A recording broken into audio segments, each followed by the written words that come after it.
E fala galera, bom dia, tudo bem com vocês? Vamos para mais um dia de análise do Bitcoin e do nosso mercado de criptomoedas. Face às decisões de aumento de juros lá do Federal Reserve, a gente viu uma volatilidade bem forte, tal como esperado. Além de tudo, a gente tem notícias promissoras aí com relação à Ucrânia e à Rússia, que podem não só ser positivas para a guerra, mas também para todo o futuro do Bitcoin e do mercado cripto. Então fica comigo que logo depois da vinheta eu vou soltar um tanto de coisa aqui nesse canal para a gente metralhar a informação como sempre.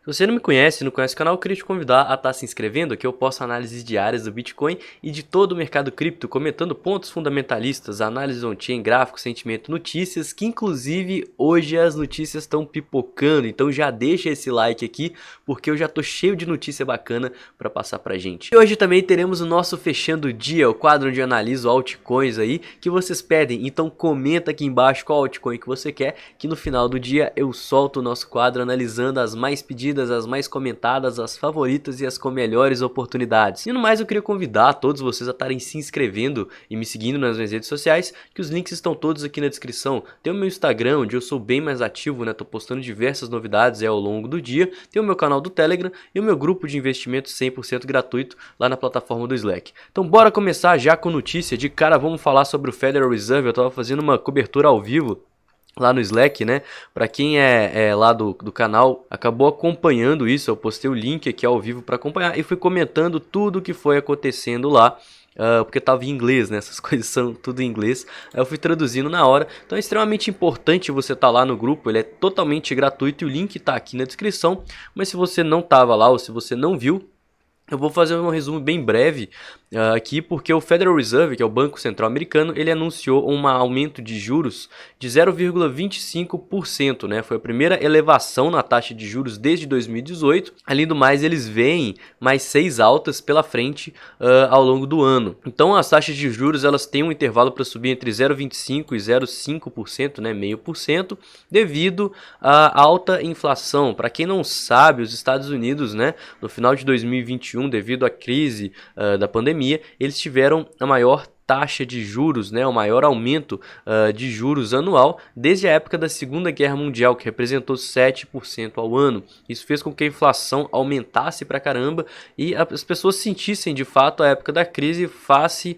aos estímulos monetários que o Banco Central estava dando na economia americana. E aí vocês me perguntam por que isso tem a ver com criptomoedas, né? Porque o mercado internacional ele influencia no mercado de criptomoedas, a gente vai ver isso daqui a pouquinho no gráfico. Mas só dando uma passada rápida na notícia, né? Foi uma decisão que todo mundo já estava esperando de certa forma, né? Causou volatilidade no mercado e o comitê ele decretou que sim, ele vai começar a aumentar a taxa de juros, coisa que eles já vinham falando que ia acontecer desde o final de 2021 com o aumento da inflação. Então aqui vocês veem que a decisão já era esperada há algum tempo e já elevou o custo das hipotecas residenciais e outros tipos de crédito em antecipação à atuação do Fed para conter a alta nos preços, né? Lá nos Estados Unidos o pessoal vive com base no crédito, tudo é com base no crédito, na geração de dívida, e isso junto à inflação monstruosa fez com que a economia desse uma desestabilizada. Além disso, junto com essa decisão, o comitê ainda apontou alta nas taxas nas próximas 6 reuniões que eles vão ter nesse ano, né? À medida que as reuniões foram acontecendo, eu vou sempre passando aqui no canal, vocês sabem, e eles têm projeção de juros entre 1,75% e 2% até o final do ano para tentar combater a inflação. Outra coisa que é importante falar aqui para vocês é a projeção que eles fizeram para os juros, né, que foi 7% no ano passado, para agora 2022 e 2023, né? É uma alta aí de 2,7 e 2,3 que eles estão esperando chegar, e eles também estão com uma meta aí de estar contendo para estar abaixando até chegar aos 2%. Então aqui é uma notícia muito legal, tô falando bastante dado técnico, né? E a gente já tem bastante coisa para falar aqui, como sempre, então não vou dar tanta ênfase e por isso tá lá no Telegram para vocês estarem conferindo. Próxima coisa, né? Face à guerra, a Ucrânia legaliza Bitcoin em todo o território e pode mudar o jogo da guerra econômica com a Rússia e a OTAN. A gente já viu que antes da guerra começar, né, os senadores e toda a Câmara lá da Ucrânia legalizou o Bitcoin de fato. Antes de começar a invasão, já era um projeto que estava aí para acontecer, mas como a gente está vendo contas sendo bloqueadas, né, as pessoas perdendo tudo, a gente está literalmente vendo pessoas extremamente ricas em patrimônio tendo seus patrimônios bloqueados, suas casas destruídas, suas empresas com fogo, as contas bancárias totalmente paralisadas, e de fato a gente viu uma realidade onde quem tem Bitcoin tem algum tipo de patrimônio. Então, face a isso, né, a Ucrânia ela está recebendo muito apoio de criptomoedas, inclusive emitindo NFTs. E essas doações aí, até o dia 24, desde o dia 24 de fevereiro, a Ucrânia já recebeu mais de 100 milhões de dólares em doações de criptomoedas, além do comércio de NFTs. Isso tudo face a eles cortando a internet, a eles bloqueando contas bancárias, a própria Rússia, né, que tá ali fazendo imposições, combates armados. Galera, sério, é basicamente a primeira guerra cripto que a gente tá vendo, a gente tá vivenciando história, né? Mas descendo um pouquinho mais, a gente consegue ver que devido ao uso das criptomoedas desde o início da invasão, houve um crescimento de 107% no volume de negociado em criptomoedas na Ucrânia. Então, os ucranianos eles estão vendo as criptomoedas como uma forma de proteção de capital e como forma de moeda de troca que de fato o seu próprio princípio, né, o seu ideal, ele é voltado nisso. Então isso significa que a Ucrânia legalizando isso, né, facilita com que as pessoas tenham maior acesso. Mas aí a gente está vendo uma guerra, a gente está vendo as pessoas sem internet, sem sinal de celular, como que elas estão fazendo isso? Aí a gente vai para a nossa terceira notícia, que eu falei isso lá no Instagram. Os ucranianos eles estão utilizando uma rede mesh para enviar Bitcoin sem internet. Olha só que legal. A rede mesh, para quem não sabe, é uma rede descentralizada que ela funciona de pessoa para pessoa, né? Peer to peer, person to person.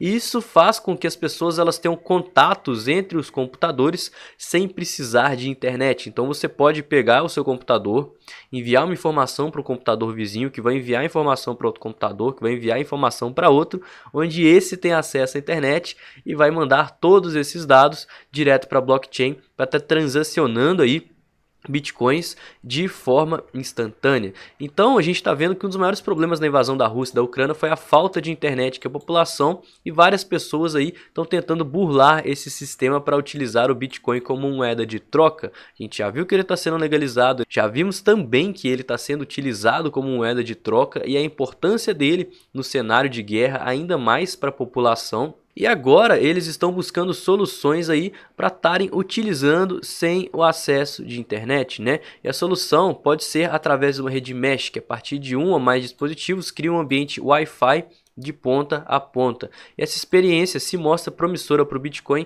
em cenários de guerra e ainda mais a capacidade de se adaptar à tecnologia para envio de dinheiro pela internet sem censura. A descentralização está crescendo cada vez mais e está fazendo com que as pessoas tenham uma menor pressão da centralização, uma menor pressão estatal e consigam de fato terem acesso à descentralização, que é o mais legal dessa notícia. Aqui ele está falando sobre várias questões, está falando sobre o problema energético, a questão de mineração, como que a rede mesh funciona e como a gente tem bastante coisa para falar aqui, como sempre. Essa notícia também vai estar lá no Telegram para vocês estarem conferindo. Pessoal, então vamos de análise, né? Como sempre a gente gosta de passar no order book para saber pontos de interesse e tivemos uma bela retomada de preço ontem depois do anúncio da alta de juros do Federal Reserve, que na verdade já era algo bastante esperado e que já haviam confirmações antes mesmo da própria reunião rolar. Isso fez com que o preço tivesse sim uma volatilidade, o que era esperado, e a gente vai ver graficamente agora, mas essa volatilidade ela era esperada e resultou num aumento, né? Porque não foi novidade nenhuma. Então a gente está numa região bem forte de resistência, os 42 mil dólares se mostrou um ponto forte e difícil de vencer, e quanto mais próximo a gente chegar dele, mais pessoas vão estar querendo atuar nisso, porque o risco-retorno está favorável. E logo a gente tem muito mais tokens alocados para venda do que para compra, face a essa relação de risco-retorno próximo a um ponto de resistência. Aqui no lado dos compradores a gente consegue ver tokens alocados em pontos de suportes prévios, né? 39, 38 e 500, 38, que são bases de preço. E como a gente já tá dentro de uma consolidação, né? Os touros eles já estão demonstrando uma certa força aí com relação a 3, 4 meses de queda do mercado. Quanto mais o preço cair, mais as pessoas vão querer estar comprando esse dip, aguardando um eventual repique, que é a maior probabilidade. Então a gente consegue descer e ver muitos tokens alocados em números psicológicos, em bases de preço, porque tudo isso é gatilho de acumulação face ao mercado promissor numa época de extremo medo. No outro lado, né, no lado dos vendedores, a gente consegue ver que os 43 mil dólares, né, é a nossa base de preço para resistência de imediato, né? Então, caso a gente passe dos 43, a gente só vai ter resistência lá na região dos 44, principalmente os 45. E caso a gente supere os 45 e os 46, vamos ter resistência só lá nos 50. Tudo isso devido a essa grande consolidação. A base de preço da consolidação é os 37, 38 mil dólares. E o nosso topo da consolidação é os 46 mil dólares. Enquanto a gente se mantiver dentro disso, a gente vai sim estar consolidado. A gente pode estar sujeito à volatilidade e manipulação. E ainda assim a gente tem regiões nítidas de suporte e resistência onde as pessoas vão querer atuar.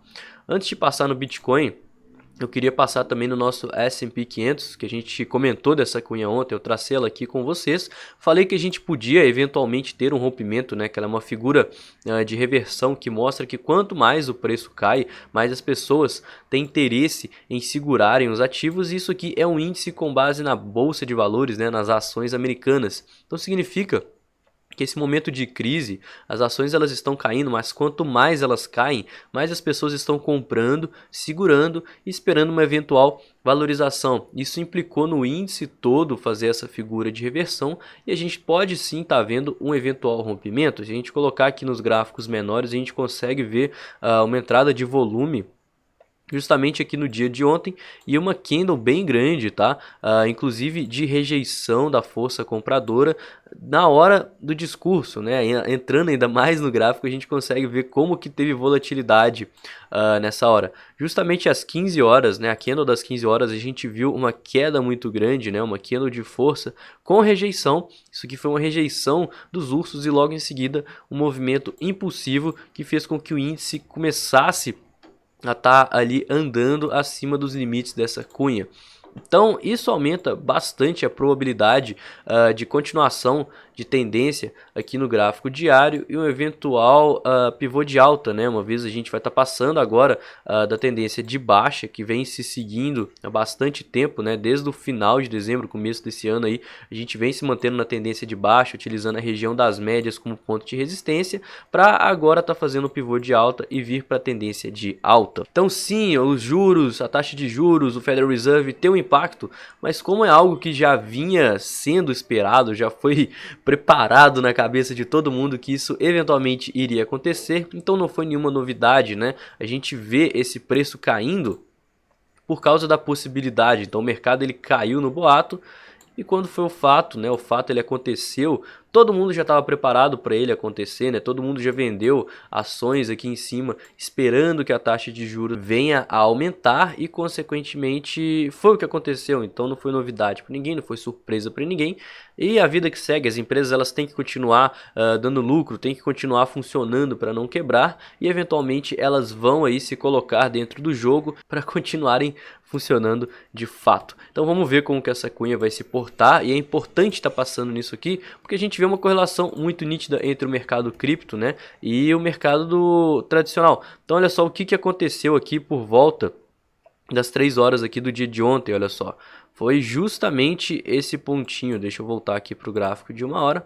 Por isso que eu passo sempre no mercado tradicional. Dá uma olhada aqui, às 15 horas a gente teve um movimento de baixa no mercado tradicional, a gente teve um movimento de baixa no Bitcoin aqui, depois a gente teve uma retomada forte do mercado tradicional, tivemos uma retomada forte do Bitcoin, voltando para a região dos 42k. Por isso que eu passo isso aqui para vocês. E outra coisa que eu gosto de passar bastante aqui é a dominância, que me perguntaram, cara, por que você passa na dominância?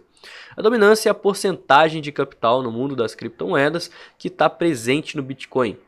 Então, por exemplo, se a gente tem aqui que todo o capital do mundo de criptomoedas é 1,79 trilhões de dólares, 43% desse 1,79 trilhões está em Bitcoin.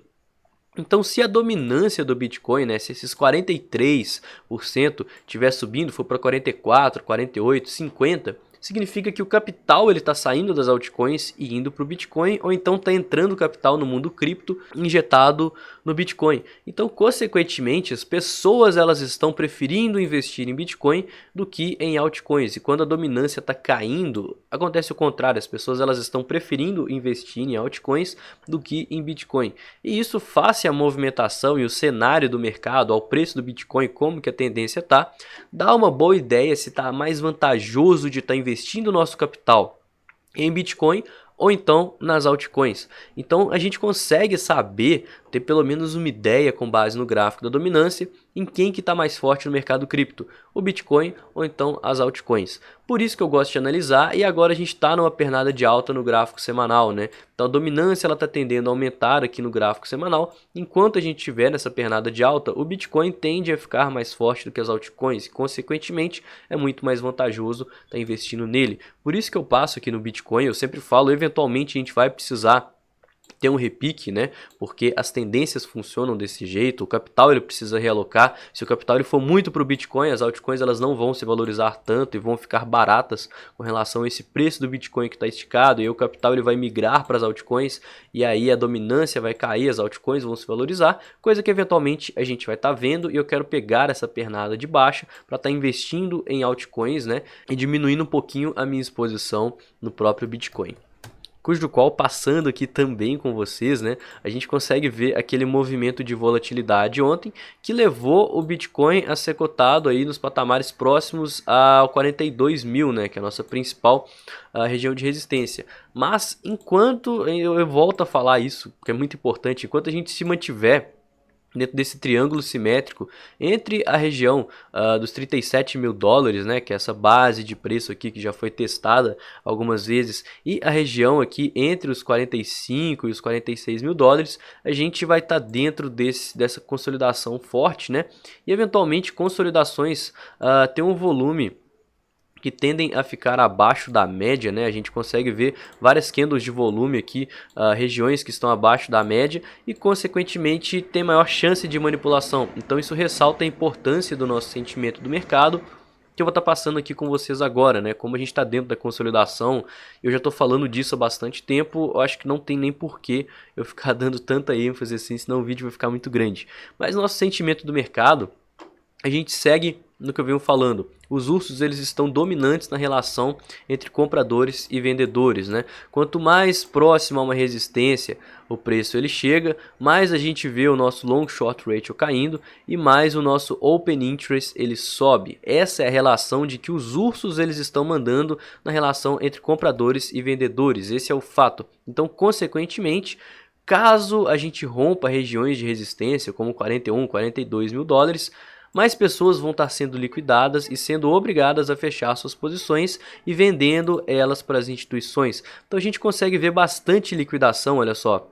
A gente está tendo liquidações em momentos onde está formando topo. Olha só, aqui está tendo liquidação, aqui está tendo liquidação, aqui está tendo liquidação. E o que é isso? São as pessoas sendo estopadas, as pessoas sendo liquidadas e as instituições não deixando esse preço para cima e aproveitando para estar pegando o lado contrário. Então, se os shortadores estão comprando o que as instituições estão vendendo, se os longadores estão sendo liquidados em uma base de preço, estão sendo obrigados a vender, as instituições elas estão comprando. Por isso que formamos base de preço e por isso que o gráfico não passa daqui.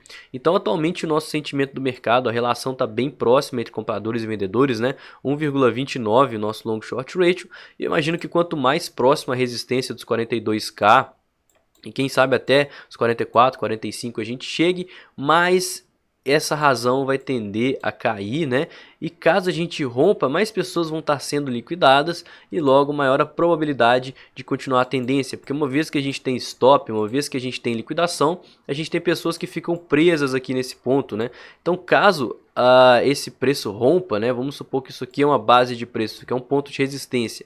Caso a gente rompa aqui e tenha pessoas sendo liquidadas, caso o preço volte para cá, elas vão querer reentrar no mercado, tomar as suas posições para não ter essa pernada aqui de prejuízo. Por isso que pontos de suporte viram resistências e por isso que é extremamente importante a gente analisar o sentimento antes de estar investindo, tá? O sentimento e a análise gráfica, análise técnica e o price action, eles são ferramentas extremamente fortes e importantes na tomada de decisão para se investir. E com isso a gente chega nas nossas considerações finais, depois eu já ter falado bastante coisa aqui, né? Então, resumindo, a gente está dentro da nossa figura de consolidação, enquanto a gente estiver nesse meio, muito cuidado com investimentos, principalmente operações intraday, coisas de curto prazo, porque o mercado está muito volátil. A gente está vendo aí movimento de baixa, alta, baixa, alta, baixa, alta, tudo isso muito fácil de ser revertido, né? Olha só, a gente teve um movimento bem impulsivo, reversão, movimento impulsivo, reversão. Estamos tendo um movimento impulsivo agora. Então isso faz com que o mercado fique perigoso de se operar enquanto ele se mantiver entre esses níveis. Se você acredita no rompimento ascendente, tente buscar acumulações onde o risco e retorno está favorável, lembrando sempre de utilizar bases de preço como stop, por exemplo, níveis abaixo dos 37 mil, abaixo dos 34, abaixo dos 33, quanto mais próximo a pontos de suporte, quanto mais próximo a lugares onde temos tokens alocados, maior a chance de você não ser estopado. Por isso que vale a gestão de risco, né? Caso você esteja já posicionado, né, ou então esteja querendo uma eventual queda aqui do preço, busque vendas em regiões de resistência, tá? Porque tendem a segurar o preço, e a gente já viu também no order book que tem pessoas que querem sim estar atuando nesses pontos. E tudo isso, face às questões da guerra, face às questões do Federal Reserve, a gente vê que o Bitcoin ele tem uma tendência de estar se valorizando pelo próprio fundamento. Então isso faz com que as pessoas passem a investir no Bitcoin pelo seu ideal, que é realmente a coisa mais importante e é o que a gente busca estar passando aqui no canal. E o vídeo de hoje foi esse, eu espero que vocês tenham gostado. Se você não me conhece, não conhece o canal, se inscreve, deixa o like, comenta aí o que você achou. Não esquece também de me seguir nas redes sociais, que os links estão todos aqui embaixo na descrição do vídeo. Outra coisa, hoje a gente tem aí o nosso Fechando o Dia. Isso é importante de estar falando, que é o nosso quadro onde eu analiso as nossas altcoins pedidas. Então comenta altcoin aqui embaixo pra gente, que eu vou estar analisando para vocês. E no mais, eu vou ficando por aqui. Tenha um excelente dia, uma excelente quinta-feira. Até mais tarde e tamo junto, galera.